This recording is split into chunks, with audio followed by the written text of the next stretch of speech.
अस्सलाम वालेकुम बेटा। उम्मीद है कि आप तमाम लोग खैरियत से होंगे और एक अच्छा वीकेंड गुजार के तो अल्हम्दुलिल्लाह अब हम अपनी इस वीक की पहली क्लास जो है वो शुरू करने जा रहे हैं। लास्ट हमने बेटे जो कंक्लूड किया था वो एमआईएस की एक शक्ल जिसे हम फाइनेंशियल रिपोर्टिंग सिस्टम और उसके एक एक पॉइंट को मैंने क्लास में आपके साथ इन डिटेल डिस्कस किया था और ये भी उम्मीद मेरे जहन में है कि वीकेंड पे मेरे बच्चों ने इसको जो कुछ भी अभी तक हमने पढ़ा होगा उसको अच्छे से रिवाइज किया होगा। याद नहीं किया होगा तो कम से कम एक दफा उसे तसल्ली से पढ़ जरूर लिया होगा। तो इससे पहले बेटे कि मैं नेक्स्ट टॉपिक की तरफ जाऊं, अगर आप लोगों का कोई क्वेश्चन है, कोई इश्यूज हैं, कोई मसले मसाइल हैं तो प्लीज मेरे साथ डिस्कस कर लीजिए और उसके बाद फिर वरना हम गुफ्तगू को थोड़ा सा आगे बढ़ाएं। अगर मेरे बच्चे कोई सवाल है, अगर कोई कंफ्यूजन है तो प्लीज।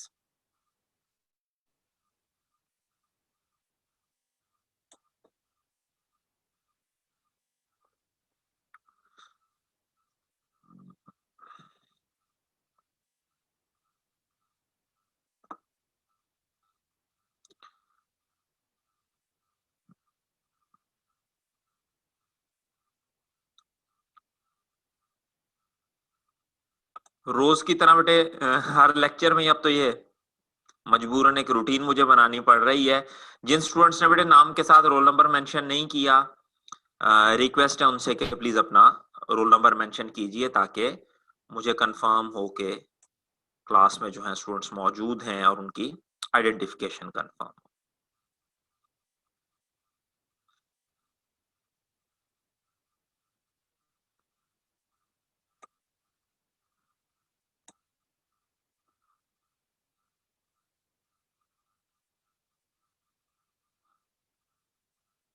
जी बेटे, कोई क्वेश्चन नहीं, कोई मसले मसाइल नहीं, तो बढ़ाएं फिर हम अपनी डिस्कशन को आगे। अगर कोई सवाल नहीं है, अगर कोई कंफ्यूजन नहीं है।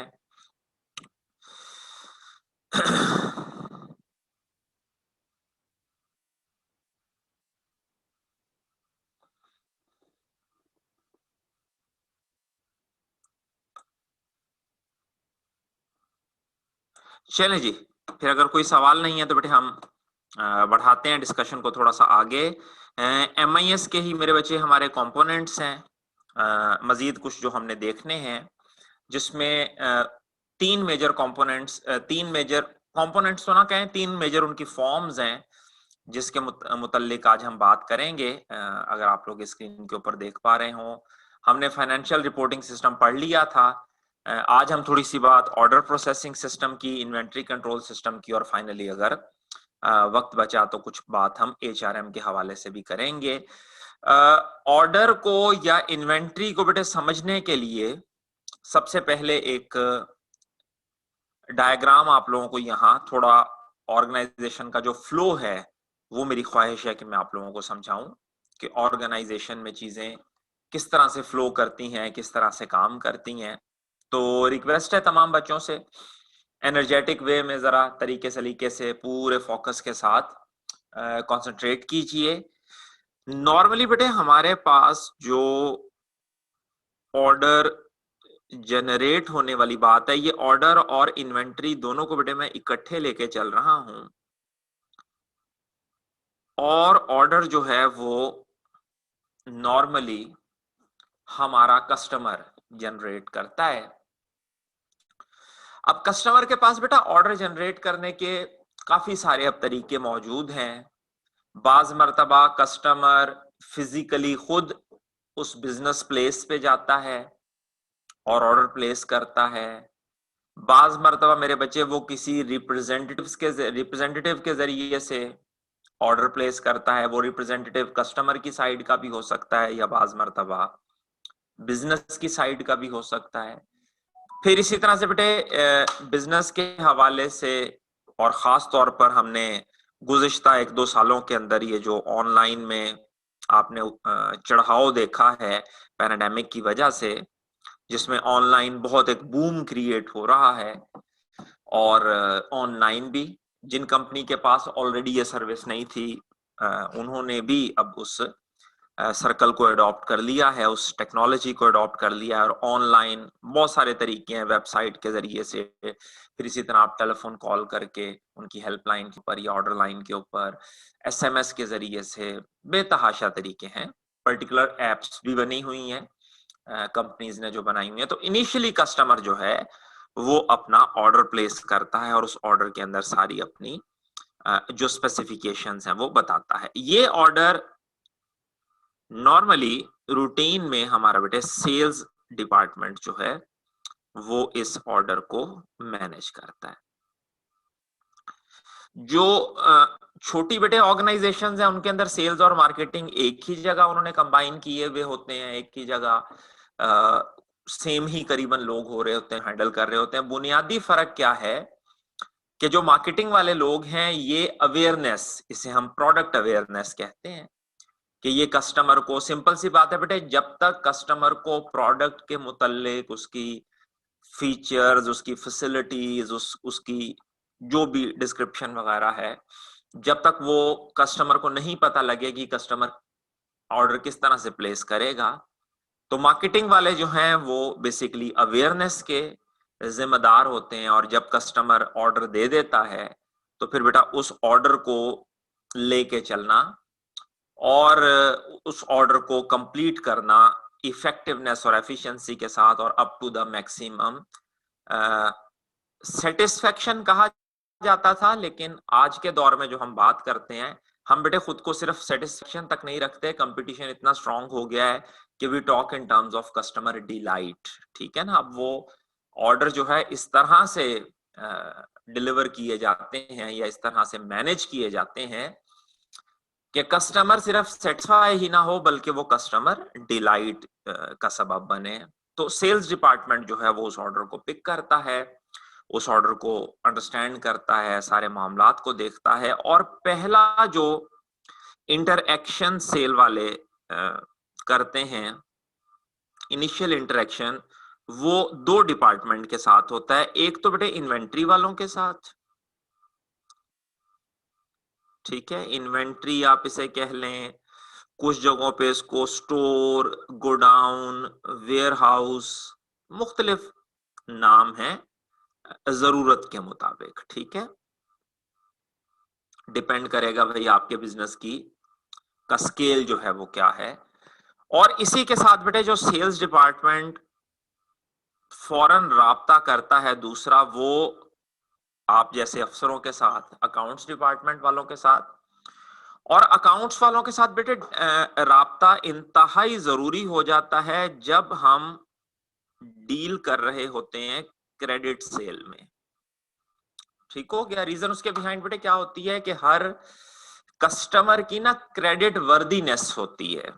क्रेडिट वर्दीनेस, कस्टमर पहली दफा हमारे पास आया है, ऑलरेडी उसने हमारे साथ कोई डील नहीं की, लेकिन उस कस्टमर के पास 2 कंपनीज 3 कंपनीज के रिकमेंडेशन लेटर्स हैं, एप्रिसिएशन लेटर्स हैं, जो बता रही हैं कि भाई ये कस्टमर बहुत अच्छा है और इसका, पंजाबी में बेटे जिसे हम व्यवहार कहते हैं, ठीक है, इसका जो रवैया है एज अ कस्टमर और इसकी जो डील्स हैं और डील्स का तरीका जो है वो बहुत अच्छा है, और आपके पैसे जो हैं वो जो आपके साथ तय होगा ये उसी तरह से रिटर्न करेगा। बाज मर्दा बेटे कस्टमर्स जो हैं वो अपनी बैंक्स की तरफ से कुछ ऑफिशियल डॉक्यूमेंटेशन जो है वो देते हैं ताकि आप उसके ऊपर एतबार कर लें। इसी तरह से बाज बेटे हमारे पुराने कस्टमर होते हैं, ठीक है, वो काफी देर से हमारे साथ अटैच्ड होते हैं और हमें अंदाजा होता है कि भाई, तो सबसे पहले आप क्या करते हैं कि आप इन्वेंट्री वालों से पता करते हैं कि हाँ भाई ये प्रोडक्ट उसने मांगी है, इतनी क्वांटिटी में मांगी है, इस जगह डिलीवर करनी है, ये है, इस तरह की पैकिंग करवानी है, सारी स्पेसिफिकेशन। और साथ ही आप अकाउंट्स वालों से डिस्कस करते हैं और अकाउंट्स वालों के साथ उसकी क्रेडिट वर्दीनेस, या ऐसा तो नहीं कि पिछले कोई बैड डेट्स जो हैं वो एग्जिस्ट कर रहे हैं, सो ऑन। बाज केसेस में बेटे क्या होता है कि वो प्रोडक्ट जो है वो रेडीली इन्वेंट्री में अवेलेबल नहीं होती, रेडीली इन्वेंट्री में अवेलेबल नहीं होती, तो इन्वेंट्री वाले जो हैं फिर वो राब्ता करते हैं बेटे प्रोडक्शन वालों के साथ कि भाई इस तरह से एक डिमांड है और इस तरह से एक प्रोडक्ट बनानी है, क्या आप करंटली बना रहे हैं, या अगर नहीं बना रहे तो फ्यूचर में कब बनाने का प्लान है, और अगर हम बनवाना चाहें तो उसके लिए। और फिर प्रोडक्शन डिपार्टमेंट जो है बेटे वो आगे लिंक्ड होता है आपके परचेज डिपार्टमेंट के साथ, लाजमी बात है मटेरियल की प्रोक्योरमेंट वगैरह इन्होंने करनी है। इसी तरह बेटे आपका प्रोडक्शन डिपार्टमेंट जो है वो लिंक होता है बेटे आपके एचआर डिपार्टमेंट के साथ, क्योंकि हर प्रोडक्ट के लिए आपको लेबर की जरूरत होती है, स्किल्ड लेबर की, सेमी स्किल्ड की, अनस्किल्ड की, एंड सो ऑन। सो एक पूरी कहानी चलती है। और यहां से फिर प्रोडक्ट जो है प्रोडक्शन से इन्वेंट्री, और इन्वेंट्री वाले जो है इसे सेल्स के हवाले कर देते हैं। बाज मर्तबा ये भी होता है बेटा कि इन्वेंट्री वाले जो हैं ये डिलीवरी की जिम्मेदारी जो है, डिलीवरी मैनेजमेंट जो है वो भी इन्वेंट्री वाले ही कर रहे होते हैं, और ये उस प्रोडक्ट की डिलीवरी करवा देते हैं। कस्टमर जो है वो रिसीविंग देता है कि हाँ भाई प्रोडक्ट जो है वो मैंने सही हालत में, या जो मेरा ऑर्डर था उसके स्पेसिफिकेशन के मुताबिक। फिर बेटा सेल्स डिपार्टमेंट की तरफ से अगर पेमेंट कैश की सूरत में है तो बेटे कैश मेमो, या अगर जिसे आप कहिए कि क्रेडिट है तो इनवॉइस वगैरह, जिसके ऊपर रेलेवेंट टर्म्स एंड कंडीशंस जो है वो लिखी हुई होती हैं, वो कस्टमर के हवाले करता है। सिंपल सी बात है बेटा, कस्टमर का ऑर्डर उसकी स्पेसिफिकेशन के मुताबिक हो जो उसने स्पेसिफाई किया, जल्दी से जल्दी, कम से कम मिनिमम पॉसिबल टाइम में हम उस ऑर्डर को सही सलामत कस्टमर की एक्सपेक्टेशन के मुताबिक उस तक डिलीवर करें। और बाज मर्तबा बेटे जैसे मैंने शुरू में आपको बताया था कि हम चूंकि कंपटीशन अब बहुत स्ट्रांग है मार्केट के अंदर, तो कस्टमर हम कोशिश करते हैं कि यार कुछ काम तो कस्टमर की एक्सपेक्टेशन के मुताबिक, लेकिन कुछ काम जो हैं वो ऐसे किए जाएं कि कस्टमर की एक्सपेक्टेशन से बढ़ के जो है वो मामलात किए जाएं। यानी अगर फॉर एग्जांपल जी हम कस्टमर को प्रोडक्ट डिलीवर कर रहे हैं, तो जो उसने पैकिंग की रिक्वायरमेंट फॉर एग्जांपल नहीं की थी, लेकिन हमें नजर आ रहा है कि यार ये प्रोडक्ट जो है ये डेलिकेट है, ड्यूरिंग इसको ट्रेवल को नुकसान ना पहुंचे, तो आपने उसको बहुत अच्छे अंदाज से पैक किया। और मजीद अगर आपको खतरा है तो कॉम्प्लीमेंट्री आपने उसकी इंश्योरेंस भी करवा दी, and so on. Different ways are there जिसके जरिए से हम कस्टमर को डिलाइट करने की कोशिश करते हैं। ये ओवरऑल बेटे एक ऑर्डर प्रोसेसिंग का सिस्टम है, और इस ऑर्डर प्रोसेसिंग के सिस्टम का एक बेटे पार्ट है हमारे पास जिसे हम इन्वेंटरी मैनेजमेंट सिस्टम कहते हैं। ठीक है, ओवरऑल हमारे पास ऑर्डर प्रोसेसिंग सिस्टम है, ठीक है, और उस ऑर्डर प्रोसेसिंग सिस्टम का एक पार्ट है जिसे हम inventory management system. Inventory management के अंदर नेचुरल सी बात है बेटा प्रोडक्शन की भी इन्वॉल्वमेंट है। जैसे जैसे प्रोडक्ट प्रोड्यूस होती चली जाएगी, स्टॉकअप होती चली जाएगी, इन्वेंट्री बढ़ती चली जाएगी। जैसे जैसे बेटे सेल होती जाएगी इन्वेंट्री कम होती जाएगी। इन्वेंट्री वालों की कोशिश क्या होती है कि हम प्रोडक्ट को सही हालत में अपने पास महफूज करके रखें। जो प्रोडक्ट पहले बन रही है कोशिश करें कि उसको फर्स्ट इन है तो फर्स्ट आउट करें उसको, ताकि जल्दी से जल्दी वो एक्सपायर होने से पहले, खराब होने से पहले कस्टमर के पास पहुंच जाए सही हालत में। जो पड़ी हुई है वहां पर उनको भी हम हर तरह के एक्सीडेंटल या किसी इंटेंशनल लॉस से बचाने की जो है वो कोशिश करते हैं, महफूज रखते हैं, इंश्योरेंस करवाते हैं, फायर अलार्म्स लगवाते हैं, और मुख्तलिफ तरह के काम जो है वो हम करते हैं। तो दो चीजें अभी हमने देखनी है। पहले मैं थोड़ी सी गुफ्तगू आपके साथ करूंगा इन्वेंट्री ऑर्डर प्रोसेसिंग, और उसके साथ ही फिर हम डिस्कस करेंगे इन्वेंट्री मैनेजमेंट की तरफ। आइएगा जरा पेज नंबर 246, नोट्स में पेज नंबर 246 में ये बेटे कहानी शुरू हो रही है, और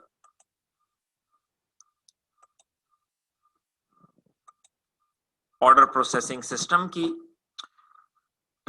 और यहीं से हम थोड़ा सा फिर मजीद बढ़ाते हुए से हम गुफ्तगू जो है वो लेके जाएंगे इन्वेंट्री मैनेजमेंट की तरफ। पहले थोड़ा सा ऑर्डर के हवाले से बात कर लें और फिर उसके बाद बेटे हम इसको इन्वेंट्री की तरफ मूव करवाएंगे और देखेंगे कि क्या सिलसिलेकार है और किन किन चीजों का बेटे हमें ख्याल करना है। जो बात बिल्कुल बेटे बुनियादी असूल ना, बिल्कुल बुनियादी असूल मैंने स्टार्ट ऑफ द डिस्कशन आप लोगों को समझा दिया था कि जहां भी लफ्ज कहीं मैनेजमेंट आ जाए, लफ्ज मैनेजमेंट जहां भी आ जाए, आपने बेटे फौरी तौर पर वही इफेक्टिवनेस और एफिशिएंसी का जो प्रिंसिपल है ना, उस प्रिंसिपल को फौरी तौर पर आपने अपने जहन में रख लेना है कि भाई मैनेजमेंट से हमारी मुराद क्या है कि पर्पस भी अचीव हो जाए और पर्पस अचीव हो जाए मिनिमम पॉसिबल रिसोर्सेज की मदद से, ताकि हमें रिसोर्सेज से मिलने वाला बेनिफिट जो है वो मैक्सिमाइज हो जाए। जैसा कि उस वक्त मैंने समझाया था कि टाइम मैनेजमेंट से बेटे मुराद क्या होगी कि टाइम से मैक्सिमम बेनिफिट लें। इन्वेंट्री मैनेजमेंट से बेटे मुराद क्या है कि हम इन्वेंट्री को इस तरह से चलाएं कि मिलने वाला बेनिफिट जो है वो मैक्सिमम हो जाए। ठीक हो गया, and so on. An order processing system captures order data from customer. ले जी, बिल्कुल स्टेप बाय स्टेप जैसे हमने पढ़ा है इसी तरह से इसको, कि सबसे पहले ऑर्डर प्रोसेसिंग सिस्टम क्या करता है कि कस्टमर से वो ऑर्डर जो है along with as much detail as possible वो उसे कैप्चर करता है। अब बेटे कैप्चरिंग के मैंने आपको डिफरेंट तरीके समझाए कि भाई कैप्चरिंग ऑन काउंटर भी फेस टू फेस भी हो रही होती है, टेलीफोन के जरिए भी हो रही होती है, एसएमएस के जरिए भी हो रही होती है, वेबसाइट के जरिए से भी हो रही होती है, आजकल एप्स बनी हुई हैं, एप्स के जरिए से भी हो रही होती है, इवन बेटा आप कहें कि रिप्रेजेंटेटिव्स के जरिए से भी हो रही होती है। बाज मरतबा कंपनीज जो है बेटे वो डोर टू डोर कैंपेन्स चलाती हैं, उस सूरत में भी आप पहला काम किसी भी तरह करें आप, पहला काम आपने क्या करना है कि आपने कस्टमर से ऑर्डर का डेटा जो है वो कैप्चर करना है और from customer directly store the data in a central database. अब बेटा ये लफ्ज जो है डेटाबेस आप लोगों के लिए नया नहीं होना चाहिए।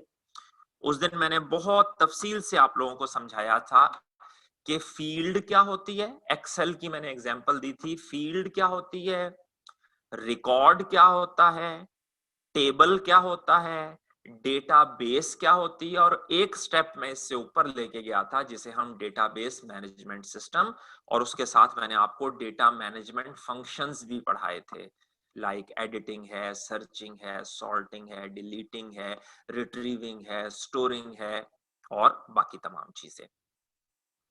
तो कस्टमर से बेटे जो भी डेटा आ रहा होता है उस डेटा को हम एक सेंट्रल डेटाबेस में, सेंट्रल बेटे इसे क्यों कहते हैं कि वो डेटाबेस किसी एक डिपार्टमेंट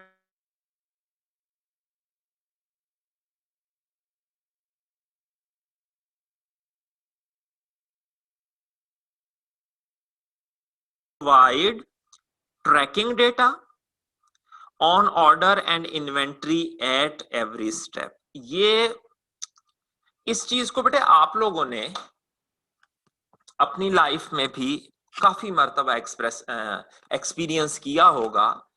अगर आप बेटे कोई चीज मंगवाते हैं, खास तौर पर मतलब फॉर एग्जांपल अगर मैंने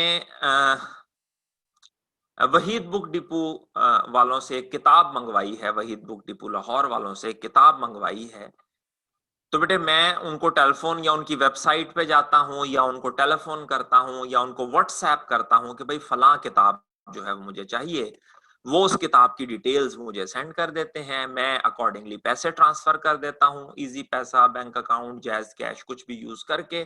वो लोग मेरी किताब को पैक करके और उसको किसी कोरियर वाले के हवाले कर देते हैं और साथ ही मुझे एक ट्रैकिंग नंबर अलॉट कर देते हैं कि जनाब अब प्रोडक्ट हमने आपकी रवाना कर दी है, परेशान ना होइएगा, ये ट्रैकिंग नंबर है, लगा के खेलते रहें, चेक करते रहें कि प्रोडक्ट आपकी कहां तक पहुंची है। और अगर बेटे कोई अच्छी कोरियर होगी तो वो बिल्कुल स्टेप बाय स्टेप मुझे कंफर्म करती रहेगी। जैसे ही मैं ट्रैकिंग नंबर पुट करूंगा वो बताएगी अच्छा जी वहीद बुक से हमने पिक कर ली है, अब वो लाहौर हमारे सेंट्रल ऑफिस में पहुंच गई है। अच्छा जी, सेंट्रल ऑफिस से अब वो निकल आई है फैसलाबाद के लिए, हम उसने डिलीवर कर दिया। अच्छा जी, अब वो फैसलाबाद मेन हब पे पहुंच गई है। अच्छा जी, अब वो आपके रीजन में पहुंच गई है। अच्छा जी, अब वो फलाना बंदा जो है उसका, और इवन कुछ मैंने कोरियर्स, क्योंकि ये पैराडामिक में काफी ज्यादा बेटे कोरियर्स पे रिलाई करना पड़ा, तो एक दो कंपनीज मैंने इतनी अच्छी देखी हैं कि वो आपको एसएमएस करके, तो जो उनका बंदा डिलीवर कर रहा होता है उसका नाम, उसका फोन नंबर वगैरह तक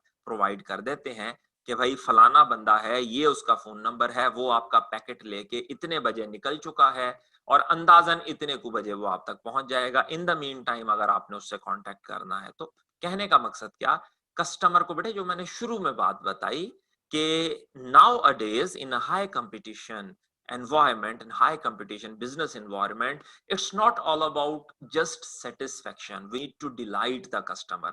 कोई ऐसी चीज उसको करके दिखाएं कि जो उसकी एक्सपेक्टेशन से बियॉन्ड हो। हाँ ये है कि कुछ प्लेजेंट करके दिखाइएगा, ये ना हो कि आप उसका पैकेट चोरी कर लें और कहें कि देखा ये तो आपकी एक्सपेक्टेशन से हम ऊपर चले गए, आपने तो सोचा भी नहीं था कि हम चोरी कर लेंगे।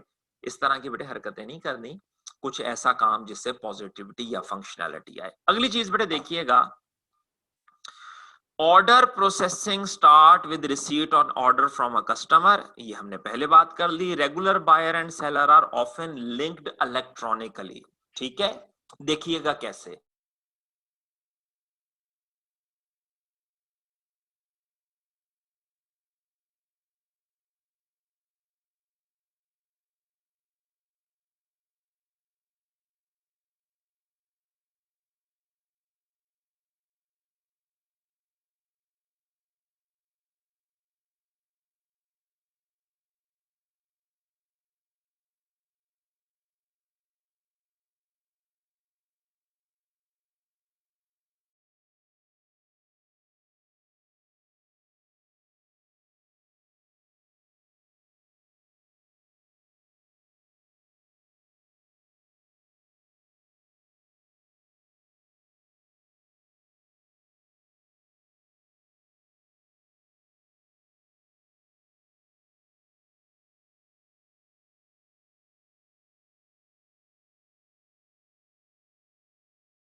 लिंक्ड है। जरा इस चीज को ना समझिएगा, मैं आपको बताता हूं।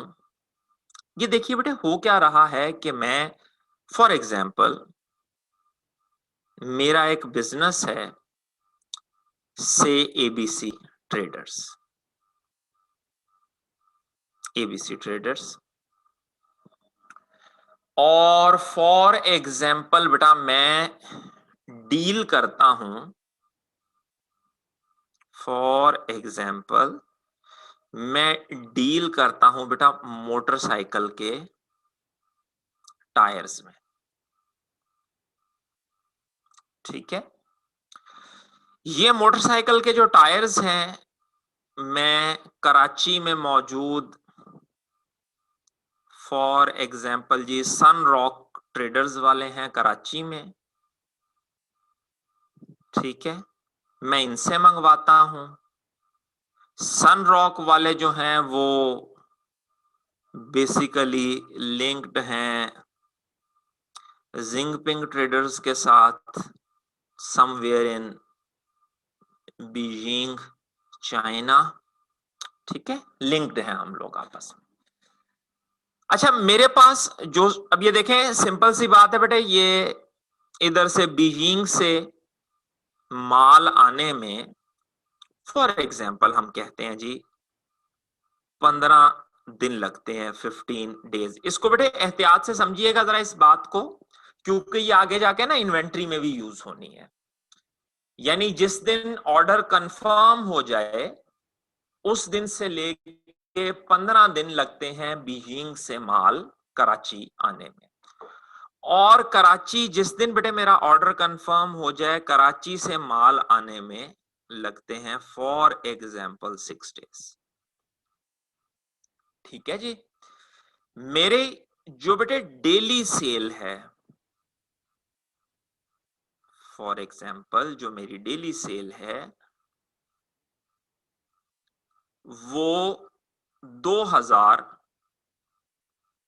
यूनिट्स है। डेली सेल मेरी 2000 यूनिट्स हैं। जो मेरा करंट स्टॉक है वो है बेटे मेरे पास 1,00,000 यूनिट्स मौजूद है। अब बेटा मैं क्या करूंगा, मैं डेली बेसिस के ऊपर 2000 2000 2000 2000 यूनिट डेली में बेचे जा रहा हूं, और जैसे जैसे बेटे मैं सेल कर रहा हूं मेरा ये स्टॉक जो है ये रिड्यूस होता चला जा रहा है। रिड्यूस होते होते मेरे बच्चे जब ये स्टॉक जैसे ही बेटे पहुंचेगा ना 12,000 यूनिट्स पे, तो मैं इसे कहूंगा कि ये मेरे स्टॉक का मिनिमम लेवल है, मिनिमम लेवल। अच्छा, अब रिक्वेस्ट आप तमाम बच्चों से ये है कि जरा मुझे व्हाट्सएप ग्रुप में रिस्पॉन्ड कीजिए कि बेटे मैंने 12,000 को अपना मिनिमम कैसे डिक्लेयर किया है। मैंने क्यों कहा है कि 12,000 मेरा मिनिमम है, मैंने 20,000 को मिनिमम क्यों नहीं कह दिया, या मैंने 10,000 को मिनिमम क्यों नहीं कह दिया, या 2,000 को मिनिमम क्यों नहीं कह दिया। ग्रुप में ना जरा मुझे रिस्पॉन्ड करें। तकरीबन मेरे पास अब ये देखिए बेटा कोई 70 के करीब माशाल्लाह स्टूडेंट्स जो हैं, उलमा और आलमाएं जो हैं वो बैठी हुई हैं और बैठे हैं। तो जरा रिस्पॉन्ड कीजिए, थोड़ा सोचिए बेटा मैंने इसको 12 पे क्यों आगे कहा कि ये मेरा मिनिमम लेवल है।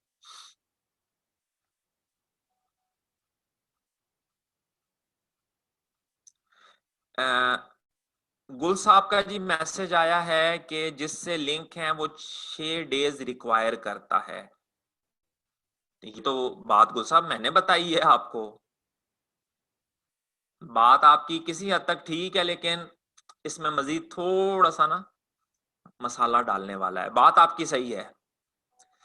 अच्छा जी, 6 मल्टीप्लाइड बाय 2 इससे क्या होगा?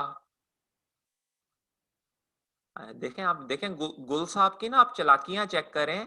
वो मुद्दा मेरते पाई जान डे ने कि जी कैलकुलेशन खुद करके देख लो। हाँ जी, अब पहुंचे हैं किसी हद तक। हाँ जी, मोहम्मद हमजा की तरफ से आया है जी, टाइम है कराची से आने में 6 दिन की इन्वेंट्री बाकी। दैट्स वेरी गुड जी। 6 दिन में आता है वहां से तो 12,000 है, बिल्कुल ठीक हो गया। डेली कंजम्पशन, डेली हम 2-2 हजार बेचते चले जाएंगे। और 6 डेज में उसामा अवान की तरफ से, अब्दुल्ला जाफर की तरफ से आपका स्टॉक सेल हो जाना है। ठीक हो गई सर बात। फिर स्याह दिल है, और स्याह दिल के साथ कुछ चमकते हुए सितारे हैं, नाम पता नहीं क्या है। ठीक हो गया। बाकी आते आते 6 दिन और लग जाते हैं, और वो पहले जी ठीक हो गया। शामी अहमद ठीक है मेरे बच्चे, ठीक हो गई सर बात। और जी ये बेटा 1 2 3 4 और 5 गिन के 5 रिस्पॉन्सेज आए हैं मुझे 70 की क्लास में से। हजैफा अमान कराची से आने के लिए ठीक हो गया बेटा। तो आप डेली जो है सेल वो 6,000 2-2 हजार यूनिट आप सेल कर देंगे। ठीक हो गई सर बात। तो इसे बेटे हमने मिनिमम स्टॉक कहा है। और मिनिमम स्टॉक इसको हमने क्यों कहा है कि जी अब ये देखें ना, जैसे अब ये मजीद सेल होता चला जाएगा 2-2 हजार 2-2 हजार यूनिट 2-2 हजार, और जितने दिनों में ये स्टॉक हमारा नील होगा, यानी हमारे जो है वो देगड़े कड़ा है पांडे। सेम आंसर, वाह। आप शाने बेनियाजी चेक कर रहे हैं मेरे बच्चों की कि हजरत जी ने आंसर।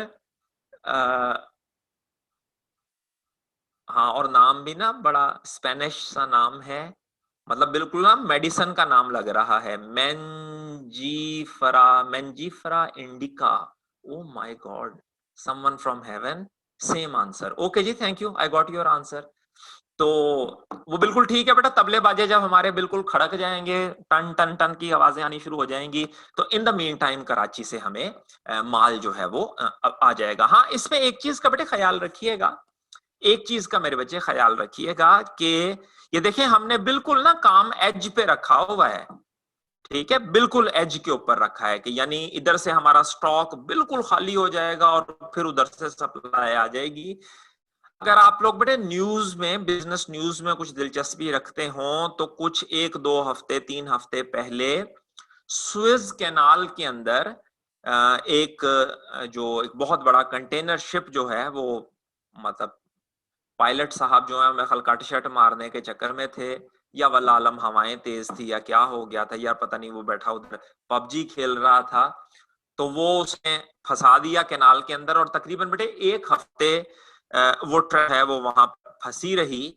और आप कहें कि 300-400 जहाज जो हैं वो दोनों तरफ कैनाल के, जो दोनों तरफ दो समुद्रों को बेटे वो मिलाती है ना, तो वो दोनों तरफ इकट्ठे हो गए। और वो अब जहाज निकल, अब वो जैसे ही जहाज, खैर उन्होंने हफ्ता एक खपते खुपते रहे, किसी तरह उन्होंने धकेशा दे के वो जहाज निकाल लिया। जहाज निकल आया तो अब कुछ ट्रैफिक थोड़ा बहुत चलना शुरू हुई है, लेकिन स्टिल जो इजिप्शियन गवर्नमेंट है उसने वो जहाज वहां घेर के खड़ा कर लिया है।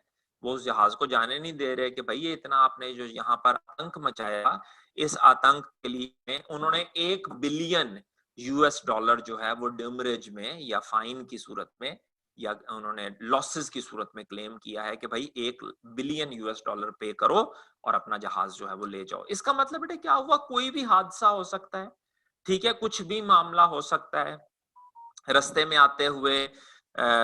और पाकिस्तान में तो बेटे खास तौर पर जहां लॉ एंड ऑर्डर का कुछ पता ही नहीं है, 2-4 मौलाना हजरात को गुस्सा चढ़ा, या किसी भी मौलाना को भी छोड़ दें, मौलाना में बेचारे बदनाम हो गए हैं, जिस किसी को भी गुस्सा चढ़ता है वो रेलवे ट्रैक बंद करके बैठ जाता है, सड़क बंद करके बैठ जाता है, गाड़ियों को आग लगा देता है एंड सो ऑन। तो हम एग्जैक्ट बिल्कुल इतना जिसे कहें कि क्लोज नहीं रखते, हम थोड़ा सा मार्जिन और रखते हैं, उसे हम डेंजर लेवल, सेफ्टी स्टॉक वगैरह। आप लोग जब कॉस्ट एंड मैनेजमेंट अकाउंटिंग अगर आप पढ़ रहे हैं अभी या इन फ्यूचर अगर आप पढ़ेंगे, तो उसके अंदर बेटे बाकायदा इन्वेंट्री मैनेजमेंट का ना एक पूरा एक चैप्टर और पूरी डिटेल जो है वो मौजूद होती है। उसमें और ज्यादा तफसील से बाकायदा इसके बेटे फार्मूलाज होते हैं, पूरे फार्मूला होते हैं मिनिमम स्टॉक। जी वकार। अस्सलाम वालेकुम सर। वालेकुम सलाम जी बेटा। सर ये जो अभी आपने पॉइंट बताया कि as the buyers inventory become low and electronic purchase order is generated, sir ये एक सीरीज को शो कर रहा है कि जैसे जैसे इन्वेंट्रीज लो होती जाएंगी तो मतलब कि जो पीछे से इन्वेंट्री जिसे बाय कर रहे हैं वो ऑटोमेटिकली ऑर्डर जनरेट कर देगी और शिपमेंट कर देगी। जी बेटा, एग्जैक्टली ऐसा ही होगा। मैं अभी उसी बात की तरफ ही जाने लगा था, पहले मैं प्रोसेस थोड़ा सा एक्सप्लेन कर लूं, मैं उसी उसी बात की तरफ जाने लगा था। Okay sir. अच्छा जी। तो समझा बेटे मैं ये रहा था कि ये कॉस्ट एंड मैनेजमेंट के अंदर ना आप तफसील से बाकायदा इसको पढ़ेंगे, मिनिमम स्टॉक, मैक्सिमम स्टॉक, फिर कितना ऑर्डर मंगवाना है, इसके पूरे बाकायदा बड़े शानदार फार्मूलाज कैलकुलेटेड है। अब जैसे ही बेटे आपका स्टॉक 12 यूनिट पे पहुंचेगा ना, 12 पे, आपका सिस्टम, आपका इंफॉर्मेशन सिस्टम फौरी तौर पर एक communication form of may be email generate कर देगा कराची ऑफिस को कि भाई हमारा स्टॉक 12,000 पे पहुंच गया है, मेहरबानी करके इतने यूनिट और भिजवा दें ऑटोमेटिकली। ठीक है, उसमें हमने अमाउंट फिक्स की होती है कि एक ऑर्डर में हम कितना माल मंगवाते हैं, उसको ईओक्यू कहते हैं। EOQ, economical order quantity, EOQ. EOQ बेटे बेसिकली होता है कि जब हमने एक दफा ऑर्डर देना है तो एक ऑर्डर में अब मैंने कितने टायर मंगवाने हैं, 1 लाख टायर और मंगवा लूं, 4 लाख टायर और मंगवा लूं, 10 टायर और मंगवा लूं, 50 टायर और मंगवा लूं एक दफा। और ये ईओक्यू का भी बेटे एक फार्मूला होता है पूरा जबरदस्त किस्म का। और ये ईओक्यू बेसिकली वो क्वांटिटी होती है जहां लगने वाली कॉस्ट कम से कम और बेटे मिलने वाला बेनिफिट ज्यादा से ज्यादा होता है। देखें बात को ना थोड़ा सा समझिएगा कि अगर हम जरूरत से कम माल मंगवाएं, थोड़ा थोड़ा माल करके मंगवाएं, बेटे उसका फायदा हमें क्या होता है कि हमारा वर्किंग कैपिटल कम यूज होता है, माल जैसे ही आता है फौरन फौरन बिक जाता है, हमें उसको स्टोर करने की लंबी चौड़ी इंश्योरेंस करवाने की जरूरत नहीं पड़ती। लेकिन बेटा उसमें एक रिस्क है कि भाई कराची से माल आने में अचानक कहीं देर हो गई तो फिर क्या करेंगे, स्टॉक आउट ना हो जाए, कस्टमर हमारी दुकान पे चीज खरीदने के लिए खड़ा है और हमारे पास स्टॉक ही नहीं है। इसी तरह बेटे अगर मैं बहुत सारा ऑर्डर एक दफा मंगवा लूं तो इसके भी अपने फायदे और नुकसान हैं, ठीक है। डिस्काउंट ज्यादा मिल जाता है बहुत सारा माल मंगवाने में, लेकिन मुसीबत क्या है कि बेटा अगर बहुत सारा माल मंगवाया है तो उसको सड़क पे तो नहीं फेंक देना, उसको कहीं स्टोर भी करना है, और आप कहें कि उसकी इंश्योरेंस भी करवानी है, उस पर सिक्योरिटी गार्ड भी रखना है, पड़े पड़े मटेरियल खराब होने का भी खतरा होता है, एंड सो ऑन। तो इसलिए ना मटेरियल हम हमेशा या प्रोडक्ट जो है वो हम हमेशा इकोनॉमिकल मंगवाते हैं, यानी उतना ऑर्डर देते हैं जो ना जरूरत से ज्यादा हो, क्योंकि जरूरत से ज्यादा हुआ फिर भी नुकसान देगा, मेरे बच्चे जरूरत से कम हो फिर भी नुकसान देगा। तो ये क्या करेगा, ये जो हमारा हमारा फैसलाबाद वाला एबीसी ट्रेडर वालों का जो इंफॉर्मेशन सिस्टम है, ये क्या करेगा, ये एक ऑर्डर जनरेट करेगा in the form of email, और ये कराची वालों को ऑर्डर सेंड कर देगा और उनको कहेगा कि भाई जो हमारे और आपके दरमियान ईओक्यू सेट हुआ है उस ईओक्यू के मुताबिक आप हमें माल जो है वो सप्लाई कर दें। और ये ऑर्डर कब जनरेट किया जाएगा, एज सुन एज हमारा स्टॉक जो है वो मिनिमम लेवल पे पहुंच जाए। बिकॉज अगर हमने मजीद वेट किया, अगर हमने बेटे मजीद वेट किया तो पॉसिबिलिटीज देयर कि फिर सामान आने में देर हो जाए और हम फिर खाली होके जो है वहां पर बैठे हो। जी बेटा। सर मैंने पूछना ये था कि ये किस लेवल पर ये ईओक्यू और ये सारा इंफॉर्मेशन सिस्टम काम करता है, मतलब हाई लेवल पे कि ये लोकल में तो नहीं आई थिंक होगा।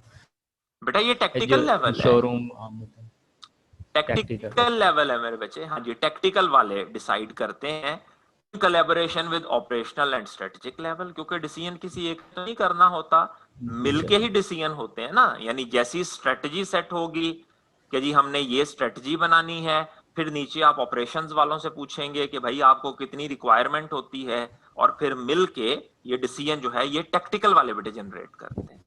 शॉर्ट टर्म डिसीजन है ना बेटा, सॉरी मीडियम टर्म है, मीडियम टर्म। क्लियर। अच्छा जी, उसके बाद और इसी तरह से फिर बेटे ऑटोमेटिक ऑर्डर जो है वो कराची से आगे बीजिंग जो है वो जनरेट होता है। इस ऑटोमेशन का हमें फायदा क्या होता है कि हमें सिस्टम को कॉन्टिन्यूसली सुपरवाइज नहीं करना पड़ता, बल्कि अपनी वर्किंग खुद ही जो है वो मैनेज करता रहता है। System should be capable of recording all orders, जितने भी बेटे कस्टमर से ऑर्डर आ रहे हैं उन ऑर्डर्स को आपने एक्यूरेटली और टाइमली रिकॉर्ड करना है, ठीक है।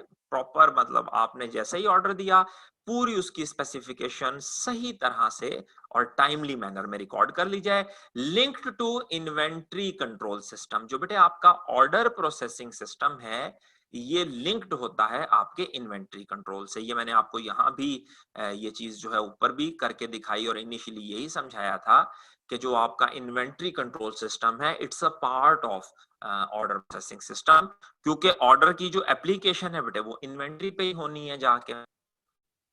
An inventory control system is a system with all aspects of managing a company inventory. इसका अगर बेटे आपको मैं पर्पस बताऊं तो this is the purpose. All aspects of managing company's inventory, ठीक है, all aspect.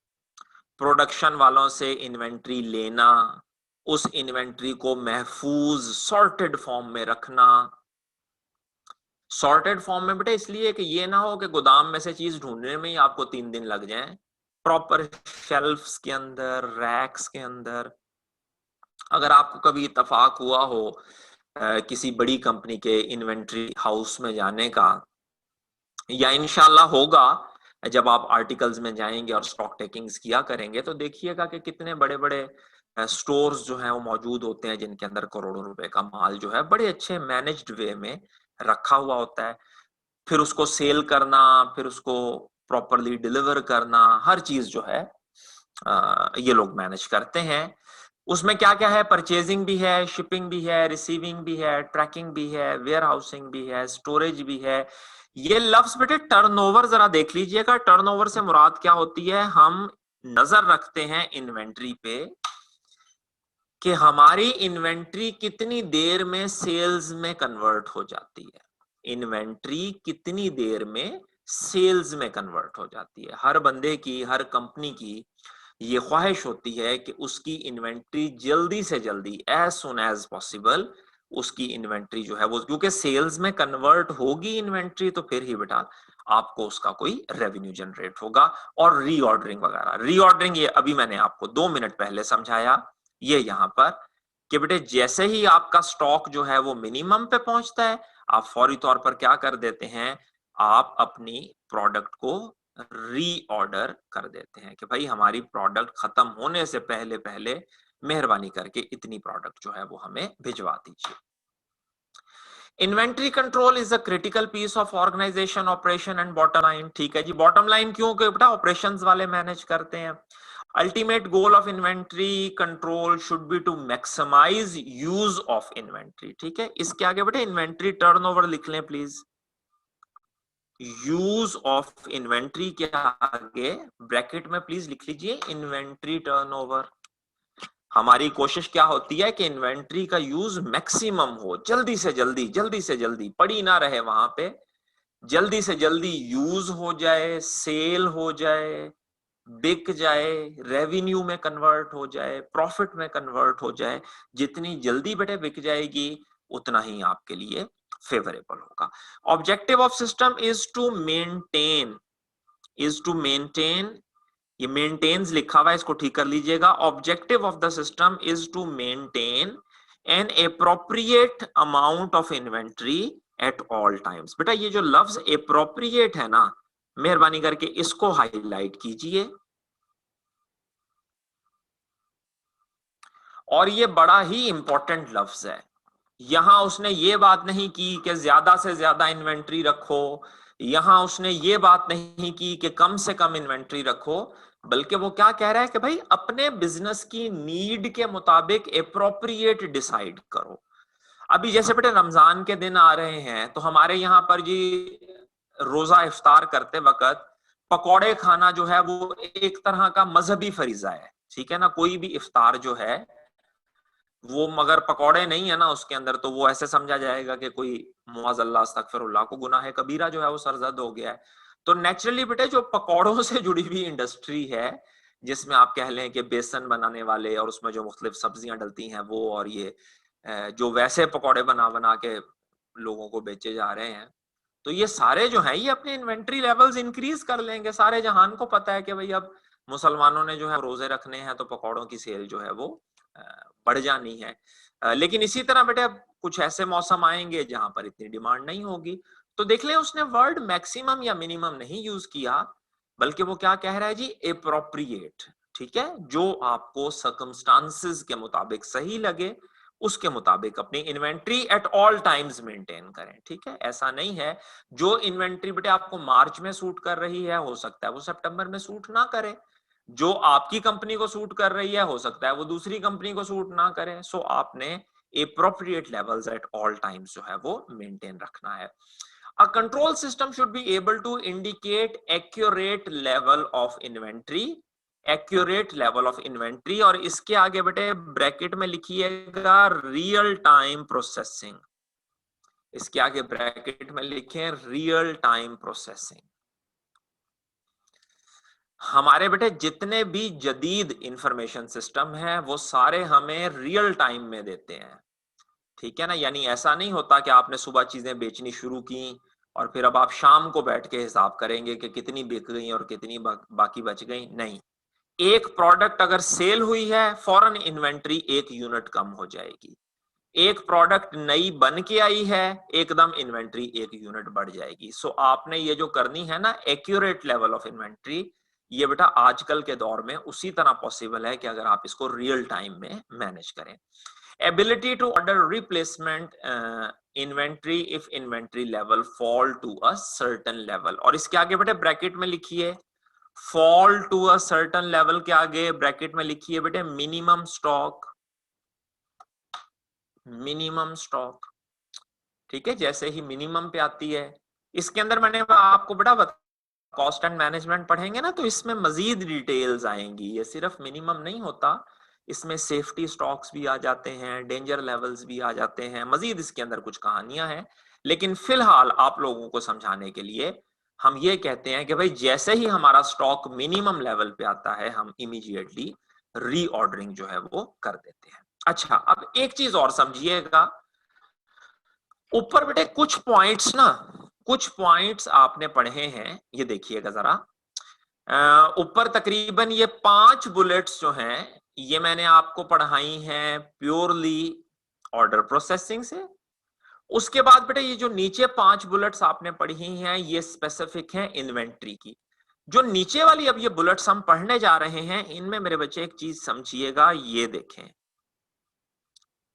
ये कॉमन पॉइंट्स हैं, ये ऐसे पॉइंट्स हैं जो ऑर्डर प्रोसेसिंग और इन्वेंट्री दोनों में कॉमन है। ठीक हो गया? तो बेटा एग्जाम में मैं अभी आपको इसके क्वेश्चंस भी करवाता हूं, एग्जाम में आपने बहुत ध्यान से क्वेश्चन को उठाना है। वो ऑर्डर प्रोसेसिंग के पॉइंट्स पूछ रहा है, वो इन्वेंट्री के पूछ रहा है, या वो इन्वेंट्री और ऑर्डर के कॉमन पूछ रहा है। ठीक है, किस चीज के ऊपर वो आपसे सवाल कर रहा है, इस चीज के ऊपर आपने, और इवन बेटा कुछ बात सूरतों में ये भी हमें काम करना पड़ता है। एक सवाल उसने बीच में ऐसा भी पूछा है बच्चों को ना जरा फंसाने के लिए, इन्वेंट्री के, और गौर से इसको सुनिएगा, इन्वेंट्री और ऑर्डर के 5-5 पॉइंट्स हैं, 5 पॉइंट्स हैं ऑर्डर के और 5 पॉइंट्स हैं इन्वेंट्री के। उसने पेपर में कहा फॉर एग्जांपल जी 7 पॉइंट्स लिखो या 8 पॉइंट्स लिखो, तो बेटा आप क्या करेंगे, 5 जो है वो जो स्पेसिफिक हैं वो उठा लेंगे, और बेटा 3 जो है वो कॉमन में से पिक कर लेंगे। ठीक है, क्योंकि जो कॉमन है इनका ताल्लुक ऑर्डर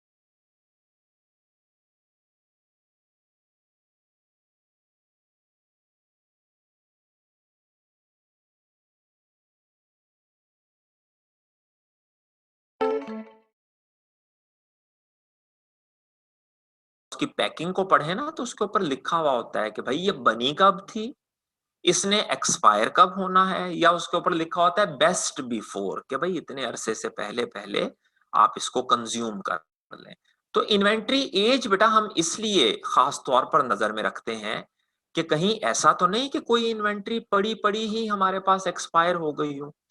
अगर आप लोग मेरे बच्चे किसी भी अच्छे स्टोर पे जाएं, लाइक फैसलाबाद में अगर अल्फते की, बैम्बिनो की, या मे बी किसी मार्ट वगैरह की, इम्तियाज वगैरह की बात करें, तो आप एक चीज ऑब्जर्व कीजिएगा कि जो फ्रेश स्टॉक आ रहा होगा ना वो नॉर्मली शेल्फ में वो पीछे लगा रहे होंगे। यानी फॉर एग्जांपल अगर आप लेज खरीदना चाह रहे हैं तो देखिएगा जो लेज का फ्रेश स्टॉक होगा ना वो नॉर्मली पीछे, हम भी खैर बड़े चालाक हैं, नॉर्मली मैं तो उठाता ही पीछे से हूँ, वो लोग गुस्से से ऐसे घूर रहे होते हैं मुझे कि हमारी वो जो सारी इसने सेटिंग है वो खराब कर दी है।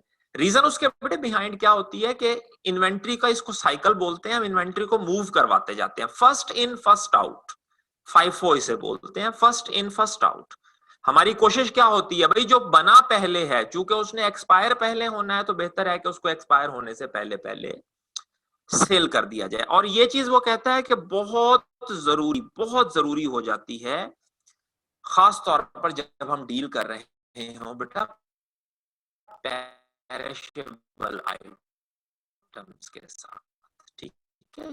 जैसे मैंने आपको अर्ज किया कि बेटा फूड आइटम्स है, सी फूड है, बड़ा महंगा होता है, लॉबस्टर्स वगैरह हैं, और ये हैं क्या उसको बोलते हैं, क्या उनको बोलते, श्रिम्प्स हैं, और इस तरह की चीजें होगी, वो किसी ने खरीदी नहीं है, ठीक है। इवन आप ये भी ऑब्जर्व कीजिएगा, आप बड़े स्टोर्स पे, जैसे फॉर एग्जांपल अगर आप अल-फतेह पे जाते हैं ना, वहां जाके देखिएगा कि कुछ स्टॉक जो है, कुछ स्टॉक उन्होंने सेपरेट करके रखा होगा और उसके ऊपर ना बड़ा अच्छा उन्होंने डिस्काउंट लगाएंगे ना, तो देखिएगा यूजुअली वो स्टॉक जो है वो अपनी एक्सपायरी के नजदीक नजदीक पहुंचा हुआ होता है। मे बी 15 दिन रह गए हो एक्सपायरी के, या महीना रह गया हो, या आधा माह रह गया हो, कीमत पे चला जाए, ये निकल जाए, हम इसको जल्दी से जल्दी जो है वो सेल कर दें। तो इन्वेंट्री की एजिंग जो है, इसके ऊपर बेटा नजर रखना। एजिंग में, एजिंग पे नजर रखना हमारे लिए लीगली भी बेटा बाज मर्तबा जरूरी होता है, कानूनी तौर पर भी जरूरी होता है, ठीक है। मतलब फॉर एग्जाम्पल यहाँ पाकिस्तान में तो बेटा पूछता ही कोई नहीं है, अगर आप शेल्फ पे, जैसे छोटे बच्चों का बेटे इन्फेंट्स है, उनका दूध है, आर्टिफिशियल मिल्क जो है, या उसके डब्बे पड़े हुए हैं, और अगर फॉर एग्जांपल कोई गवर्नमेंट का इदारा, फूड एंड ड्रग अथॉरिटी वगैरह जो है, वो आके चेक करे उन डब्बों को, और उन डब्बों में कोई एक्सपायरी डब्बा पड़ा हुआ हो, तो बेटे उनके पास अथॉरिटी है, इवन वो पूरा का पूरा स्टोर सील कर सकते हैं, और बड़े हैवी फाइन्स कर सकते हैं। और इवन कस्टमर में बेटा आपकी बदनामी बहुत ज्यादा होती है, फिर लोग आपकी प्रोडक्ट नहीं खरीदते कि नहीं यार ये तो बेईमान लोग हैं, गड़बड़ करते हैं। तो इसलिए प्रोडक्ट की एजिंग बहुत जरूरी है, बिजनेस पॉइंट ऑफ व्यू से भी, लीगल पॉइंट ऑफ व्यू से भी, प्रॉफिटेबिलिटी पॉइंट ऑफ व्यू से भी, टर्नओवर पॉइंट ऑफ व्यू से भी। बाकायदा बंदे उन्होंने अपॉइंट किए हुए होते हैं जिनका काम ही ये होता है कि शेल्फ्स पे लगी हुई प्रोडक्ट की जो एजिंग है वो देखते रहें कि कोई ओवर एज तो नहीं हो गई। इसी तरह बेटे शॉर्टेजेस को हाईलाइट करना कि कौन सी प्रोडक्ट जो है वो कम हो रही है। ऐसा ना हो कि कस्टमर प्रोडक्ट खरीदने आए और हमारे पास वो प्रोडक्ट ही मौजूद ना हो और कस्टमर जो है वो हमसे अनसेटिस्फाइड जाए। Showing individual and total cost of item, ठीक हो गया कि एक एक जो इन्वेंट्री हमारे पास पड़ी है, जैसे मैंने अभी बेटा आपको टायरों की एग्जांपल दी, मोटरसाइकिल, सुजुकी मोटरसाइकिल के टायर पड़े हुए हैं, फिर मेरे पास जो रेगुलर रूटीन टायर्स हैं वो भी पड़े हुए हैं, लेकिन अगर आपने स्पोर्ट्स बाइक चलानी है तो उसके भी टायर पड़े हुए हैं, अगर आपके पास कोई ट्रेल बाइक है तो मेरे पास उसके भी टायर पड़े हुए हैं। तो बेटे हर टायर की अलहदा अलहदा कीमत, और ओवरऑल मेरे पास जितने टायर पड़े हुए हैं इनकी टोटल कीमत क्या है, मेरी टोटल वैल्यूएशन क्या है, स्टेटमेंट में स्टॉक्स की सूरत में अपने बैलेंस शीट के करंट एसेट्स के अंदर शो करते हैं, ठीक है। मेंटेनिंग सप्लायर डिटेल, कि भाई कौन सी प्रोडक्ट जो है वो मैं कहां से मंगवाता हूं और कितने की मंगवाता हूं। इसमें बेटा एक और चीज भी देखिएगा, बाज़ मर्तबा तो क्या होता है कि हमारे पास हमारी प्रोडक्ट का ना एक ही सप्लायर होता है, ठीक है, मल्टीपल सप्लायर नहीं हम यूज करते, कोई एक ही सप्लायर, उस सूरत में तो चले जी ओके है। बाज़ मर्तबा बेटे क्या होता है कि हमारे पास एक ही प्रोडक्ट के मल्टीपल सप्लायर्स होते हैं, ठीक है। और जब भी बेटा हमने ऑर्डर देना होता है ना, जब भी ऑर्डर देना होता है, सबसे पहले हम उन सप्लायर्स से, मैं थोड़ा सा यहां आपको ड्रॉ करके समझाऊं। फॉर एग्जाम्पल बेटा मेरे पास, जैसे मैंने आपको अभी समझाया कि अगर मैं एबीसी लिमिटेड में हूं और मैं मोटरसाइकिल के टायर्स में ही डील कर रहा हूं, तो बेटा जरूरी नहीं है कि मैं ये टायर एक ही कंपनी से मंगवाऊं। मेरे पास डिफरेंट बंदे हैं, ठीक है, जो पाकिस्तान में टायर इंपोर्ट करते हैं, और मैं इन चारों में से किसी से भी मंगवा लेता हूं। जैसे ही बेटे मैंने ऑर्डर, एहतियात से जरा बात को समझिएगा, जैसे ही मैंने फर्स्ट टाइम ऑर्डर, या बेटे जैसे ही मैंने री ऑर्डर करना हो, मेरा स्टॉक मिनिमम लेवल पे पहुंच गया, मैंने री ऑर्डर करना है, तो मैं फर्स्ट ऑफ ऑल इन सबसे डिमांड करता हूं, ये देखिएगा बेटे, इसे हम कहते हैं कोटेशन, कि भाई मुझे 1 लाख टायर चाहिए, इस स्पेसिफिकेशन के 50,000 टायर मुझे ऐसा चाहिए, 10,000 टायर मुझे ऐसा चाहिए, 20,000 टायर मुझे ऐसा चाहिए, तो मुझे आप इसके लिए कोटेशंस भिजवाएं। ये सारे क्या करेंगे, ये मुझे कोटेशंस भिजवाएंगे। इन कोटेशंस को मैं अपने पास नोट करूंगा और इसे बेटे हम कहते हैं कंपैरेटिव स्टेटमेंट। इन कोटेशंस की मेरे बच्चे मैं बनाऊंगा कंपैरेटिव स्टेटमेंट, और फिर मैं डिसाइड करूंगा कि किस सप्लायर की टर्म्स एंड कंडीशंस मुझे कितनी ज्यादा सूट करती हैं। भाई हो सकता है कोई डिस्काउंट ज्यादा दे रहा है, लेकिन भाई वो उधार नहीं दे रहा। एक बंदा है वो डिस्काउंट कम दे रहा है, लेकिन कहता है चल यार तू पैसे कोई बात नहीं 2 महीने बाद दे देना। तो हर एक के अपने एडवांटेजेस डिसएडवांटेजेस हैं। और जो बेटे हमने पहले कहा था, कंपैरेटिव स्टेटमेंट के नतीजे में हम डिसाइड करते हैं एप्रोप्रिएट, कि कौन सा सप्लायर जो है वो हमें बेस्ट सूट करता है, किसकी टर्म्स और कंडीशन हमारे, या किसकी जो टर्म्स हैं वो हमारे सर्कमस्टांसेस के मुताबिक एप्रोप्रिएट है। तो देखिएगा जरा, हम सप्लायर्स की, जो पॉसिबल सप्लायर्स हैं उनकी डिटेल्स अपने पास रखते हैं, ताकि जरूरत पड़ने पर हम उनसे कोटेशंस मंगवा सकें, उन कोटेशंस को हम कंपेयर कर सकें, और फिर बेटे डिसाइड कर सकें कि कौन सा सप्लायर जो है वो in the best favour of the company हमें काम करेगा या सूट करेगा हमें। Managing inward and dispatch. Inward से बेटे मुराद क्या है, जो चीज हमारे पास आ रही है। यानी अगर आप ये कहें कि अगर मैं एबीसी टायर वाला हूं और कराची से बेटे मैं टायर मंगवा रहा हूं, तो जो कराची से बेटे कंसाइनमेंट आ रही है वो मेरी इनवर्ड है। इनवर्ड के नतीजे में मेरा इन्वेंट्री लेवल इंक्रीज हो जाएगा, और बेटे आगे जो मैं कस्टमर को बेच रहा हूं वो मेरा डिस्पैच है, और डिस्पैच की सूरत में मेरी इन्वेंट्री कम होगी।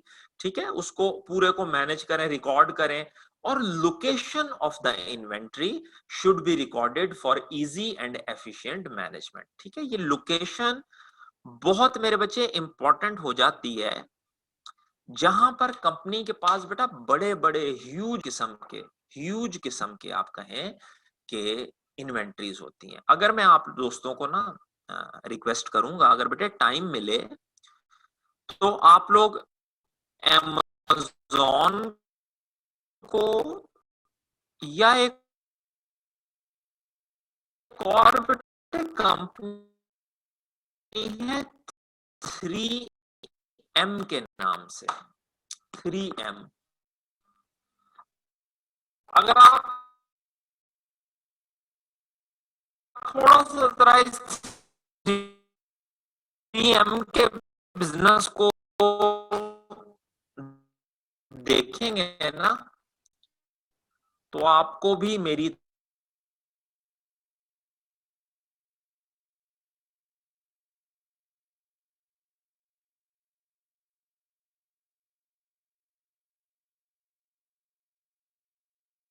जब फर्स्ट टाइम मैंने भी इस कम, अगर तो देखिएगा बेटा वो भी स्टूडेंट हैं 3M, ठीक है। यानी आप खुद सोचें, वेरिएशन देखें कि एक तरफ बैरी जहाज भी बना रही है और ये बर्तन मांजने वाला स्कॉच ब्राइट।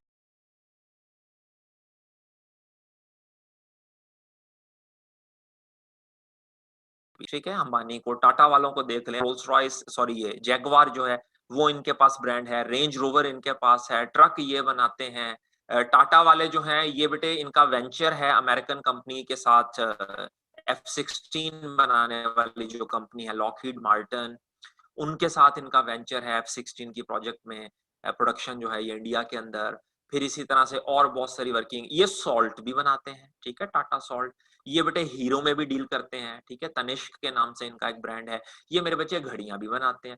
अब आप अगर बेटा इस लेवल पे काम कर रहे हो ना, तो इन्वेंट्री की लोकेशन बहुत मैटर करती है, क्योंकि आपके जो इन्वेंट्री हाउसेस होंगे वो इतने इतने बड़े होंगे, इतने बड़े होंगे बेटा कि उनमें अगर आपने प्रॉपर ट्रैक ना किया हुआ कि भाई वो इन्वेंट्री कहाँ पड़ी हुई है, तो इन्वेंट्री ढूंढने में आपको, अगर आप लोग थोड़ा सा जरा कभी Amazon वालों की वर्किंग देखें, तो इस काम के लिए बेटे उन्होंने रोबोट्स रखे हुए हैं, बड़े बड़े ह्यूज किस्म के उनके वेयर हाउसेज हैं, और रोबोट्स को एक एक चीज आर्टिफिशियल इंटेलिजेंस के जरिए से वो फीड करते रहते हैं, और robot with in second exact उसी ही जगह पर जाके खड़ा होता है जहां वो प्रोडक्ट है, वहां से प्रोडक्ट उठाता है, मिनिमम टाइम में वो लोग उसे कस्टमर को डिलीवर करते हैं। तो जो उसकी लोकेशन है ना, वो बहुत जरूरी है। अगर आपको लोकेशन ना पता हुई तो फिर आप उसकी इजी और एफिशिएंट मैनेजमेंट जो है वो करना आपके लिए थोड़ी सी मुश्किल हो जाएगी। ले मेरे बच्चे, दो चीजें मैंने आपको पढ़ाई हैं,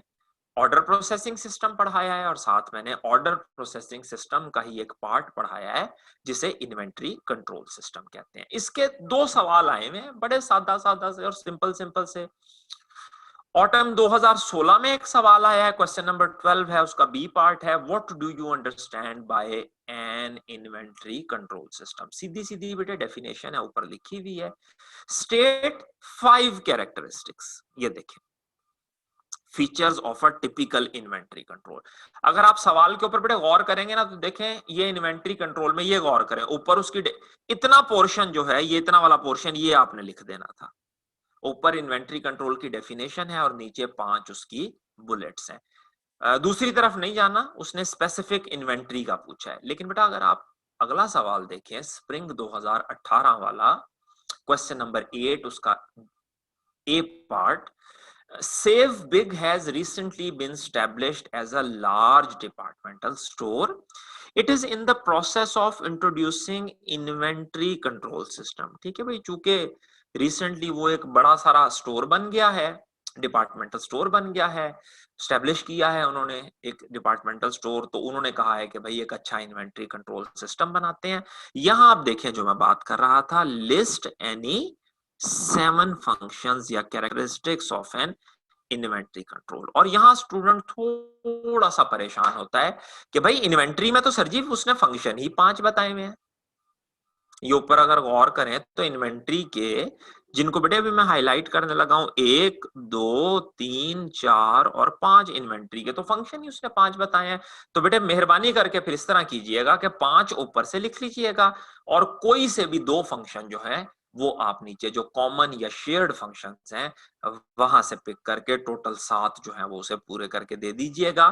पहले भी मैं रिक्वेस्ट कर चुका हूं कि बेटे इस तरह के सवालों में जहां वो नंबर बता दे खास तौर पर कि 5 कर दें, 7 कर दें, 8 कर दें, उस सूरत में रिक्वेस्ट की तो साथ हम क्या कर रहे थे कि बेटा कॉमन अगर जो है कॉमन पॉइंट्स हैं उनमें से भी हम पॉइंट्स जो है वो पिक कर सकते हैं, और अगर एक आधा पॉइंट आप ज्यादा लिखेंगे तो अगर कहीं कोई गलती हुई होगी तो उस गलती को कवर अप किया जा सकता है। 1 से 2 मिनट के लिए, 1 से 2 मिनट के लिए बेटे मैं खामोश होने लगा हूं। आप मेहरबानी करके इन दोनों सिस्टम्स को और नीचे जो सवाल हैं जल्दी से उनको रीड कर लें। अगर उनमें कोई कंफ्यूजन है, किसी पॉइंट पे कोई मसला है, बताइए बेटे ताकि मैं उसको फिर एक्सप्लेन कर दूं। अदरवाइज फिर हम अपने तीसरे जो सिस्टम है MIS का उसकी तरफ चलें, दैट इज पर्सनल सिस्टम या ह्यूमन रिसोर्स।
जी बेटा, कोई क्वेश्चन यहां तक, कंफ्यूजन कोई यहां तक, कोई बात जो समझ ना पा रहे हो या कहीं कोई डिसएग्रीमेंट एग्जिस्ट कर रहा हो तो जरूर प्लीज।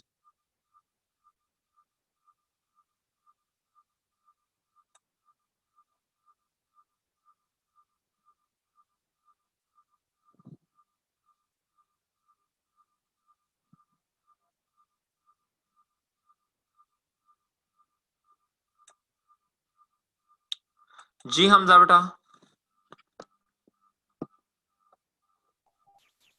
सर वालेकुम सलाम।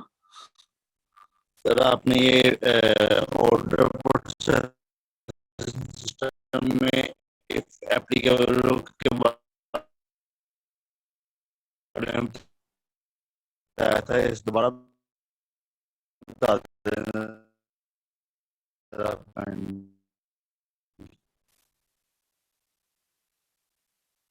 हाँ जी बेटा, बात मरतबा ना प्रोडक्ट ही बताते हैं, डिलीवरी को भी ध्यान में रखें कि प्रोडक्ट आपने सप्लाई किस तरह से करना। ठीक है सर। हमारी बेटे डिफरेंट कमिटमेंट्स होती हैं ना, डिफरेंट कमिटमेंट्स होती हैं। बाद सूरतों में हम कहते हैं जी प्रोडक्ट हमारे दरवाजे पे छोड़ के जाओ, बाद सूरतों में हम कहते हैं नहीं जी हम तुम्हारी दुकान से खुद ही पिक कर लेंगे। तो उस सूरत में फिर वो कहता है कि भाई जो भी अरेंजमेंट है उसको आप कंसिडर करें। Yes sir. सर इसके अलावा ऑर्डरिंग प्रोसेसिंग सिस्टम और इन्वेंटरी कंट्रोल सिस्टम का लास्ट पॉइंट है, link to the inventory control system और the location of the inventory should be recorded. और ये सब सेम है दोनों? कौन से वाला बेटा, सॉरी मैं ओपन करूं जरा, किस पॉइंट के बेटे? ऑर्डर प्रोसेसिंग सिस्टम का लास्ट पॉइंट, लास्ट बुलेट जो है। एक और मिनट सर, ऑर्डर प्रोसेसिंग का last bullet linked to inventory control system. Yes sir. और हाँ, इसका इन्वेंटरी कंट्रोल सिस्टम की जो कैरेक्टरिस्टिक्स है, इसका लास्ट बुलेट जो है, ability to order replacement inventory. The location of the inventory. हाँ, ये सेम है ना दोनों? नहीं बेटे सेम नहीं है, बिल्कुल डिफरेंट है। सर आपने उसमें भी बोला था कि आप इन्वेंटरी को इजीली सर्च कर सकते हैं उसमें से जाके, स्टोर में से ऑर्डर के उसके हिसाब से, कोड के हिसाब से, जैसे कि आपने बोला था कि बड़े डिपार्टमेंट में जाएं तो। जी बेटा, ये मैंने लोकेशन की बात की थी कि जहां आपके यस सर। पास प्रोडक्ट का वॉल्यूम ज्यादा हो, प्रोडक्ट की वेरिएशन ज्यादा हो, उसके मॉडल्स ज्यादा हो, उसका क्वांटम ज्यादा हो, तो फिर बेटा आप लोग को, चूंकि बड़े वेयर हाउसेज आप मेंटेन कर रहे होते हैं, तो फिर आपको उसकी एक्यूरेट लोकेशन पता होनी चाहिए। ठीक है, ये कोड बात दिए मैंने होते हैं। हाँ जी बेटे, ये बात मैंने लोकेशन में कही थी। देखो यस सर। सर्चिंग का बेटे मुख्तलिफ तरीके हैं। वो आप कोड के जरिए से भी सर्चिंग कर सकते हैं, जीपीएस के जरिए से भी सर्चिंग कर सकते हैं, आरएफआईडीज के जरिए से भी सर्चिंग कर सकते हैं। सर्चिंग के बहुत से तरीके हैं, वो अलहदा चीज है। Linked to inventory control system से बेटे मैंने बात की थी कि आपका जो ऑर्डर प्रोसेसिंग सिस्टम है ना, ऑर्डर प्रोसेसिंग सिस्टम, ये चीज बिल्कुल बेटे मैंने स्टार्ट में पढ़ाई थी कि order processing system highly linked होता है इन्वेंट्री, स्ट्रांगली लिंक्ड होता है इन्वेंट्री कंट्रोल से। ठीक हो? हाँ, इन्वेंट्री वालों की बेटे कंफर्मेशन के बगैर हम ऑर्डर कैसे कंफर्म कर दें, मुझे बताइए। Yes sir. हाँ, तो दोनों चीजों में बेटे एंटायरली बिल्कुल डिफरेंट पॉइंट है। लोकेशन से मुराद क्या है कि वो प्रोडक्ट फिजिकली पड़ी कहां पर हुई है। ठीक है, ताकि हमें ढूंढने में हमजा टाइम जितना कम लगेगा बेटे, कस्टमर को डिलीवरी उतनी ही स्लो या फास्ट, फास्ट हो जाएगी। उतनी फास्ट, और customer satisfaction and delight yes sir. उतना ज्यादा हो जाएगा। ठीक है, और इसी तरह बेटे लिंक से मुराद क्या है कि ऑर्डर प्रोसेसिंग सिस्टम जो है उसे लाजमी लिंक्ड होना चाहिए इन्वेंट्री से। एक प्रोडक्ट इन्वेंट्री में पड़ी ही नहीं हुई और हम कस्टमर को कह दें कि हम तुम्हें सप्लाई कर देंगे, तो बेटा फिर कल को तो ये मसला बन जाएगा ना, कस्टमर हम पे केस कर सकता है। Yes sir. डन। डन। इसके बाद इन्वेंट्री जी जी कंट्रोल जी, सिस्टम का वर्ड है, inventory control is critical piece of an organization. इसका मतलब क्रिटिकल क्या है? क्रिटिकल बेटे हम ऐसी चीज को कहते हैं जिसके बगैर काम करना मुमकिन ना हो, उसे हम क्रिटिकल कहते हैं। ठीक है ना, कोई भी चीज क्रिटिकल तब कहलाती है जब उसके बगैर सिस्टम चलाना पॉसिबल ही ना हो। ठीक है, इसका मतलब क्या हुआ कि ऑर्गेनाइजेशन के अंदर इन्वेंट्री मैनेजमेंट के बगैर सिस्टम चलाना, ऑर्गेनाइजेशन चलाना पॉसिबल ही नहीं है। Yes sir. ठीक है sir. Clear sir? Yes sir, thank you. चलिए, अच्छा एक बेटा अब